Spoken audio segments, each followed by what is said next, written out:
Student's Book, page 36. 1. Listen and check the food words you hear.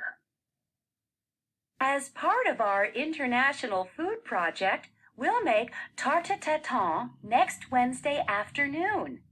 What'll we make? Tarte tatin. That's apple cake in French. Oh, okay. So, decide in your groups who's going to bring the apples, the flour, and the sugar. You'll need to bring enough apples to cover the base.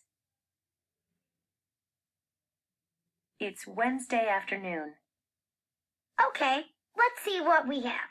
I have a big bag of apples. And I have 2 bags. I think we have too many apples. Look, we have 3 kilos of sugar too. We have too much.